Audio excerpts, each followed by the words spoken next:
কুষ্টিয়ার ছেঁউড়িয়ায় বাউল সম্রাট ফকির লালন সাঁইয়ের আখড়াবাড়ি কেন্দ্রিক গড়ে উঠেছে বিভিন্ন ক্ষুদ্র ও কুটির শিল্প। এখানকার কারিগরদের তৈরি বাদ্যযন্ত্র, পোশাক, অলংকার সহ নানান সামগ্রী আকর্ষণ করছে দেশি বিদেশি দর্শনার্থীদের। এসব শিল্প বাউল দর্শন ও সংস্কৃতির প্রসারের পাশাপাশি ক্ষুদ্র ও কুটির শিল্পের বিশাল এক বাজার তৈরি করবে বলে মনে করেন সংশ্লিষ্টরা। বান্ডেল থাকলে প্রতি সেনমানিতে টাকা বাঁচবে।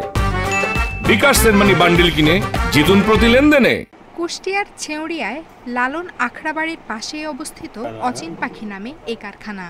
এখানে তৈরি হয় একতারা, দোতারা, খমক, ডুগি, হাতবায়া, টুপি, গামছা, লুঙ্গি, অলংকার সহ বাউল সাজসজ্জার নানা উপকরণ। এই উপকরণগুলোর প্রায় অর্ধ শতাধিক হস্তশিল্প কারখানা রয়েছে এখানে। আখড়াবাড়ি ঘিরে লোকজ জিনিসপত্র ও হস্তশিল্পের দোকানগুলোতে স্থানীয়ভাবে তৈরি এসব সামগ্রীর রয়েছে ব্যাপক চাহিদা। বছরে দুবার লালন মেলা চলাকালে চাহিদা আরও বেড়ে যায়। এসব সামগ্রী কেনেন দেশ বিদেশ থেকে আসা দর্শনার্থীরা।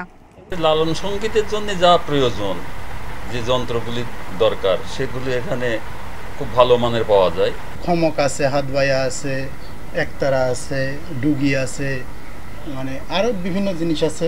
লোকের হাতে আমার তো ইচ্ছা আছে যে বাংলাদেশে সব মানুষের হাতে একতারা ধরাই দেব, তাতে আমি বেশি খুশি হব। পৃষ্ঠপোষকতা পেলে এই ক্ষুদ্র শিল্পগুলো দেশের কুটির শিল্পের বিশাল বাজার হতে পারে বলে মনে করেন সংশ্লিষ্টরা।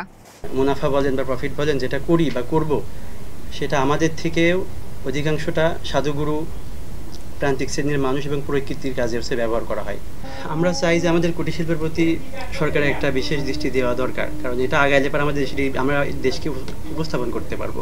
ঐতিহাসিক এই স্থানের অর্থনৈতিক বিকাশে হস্তশিল্পকে বিশেষভাবে এগিয়ে নেয়ার গুরুত্ব দেখছেন গবেষকরা।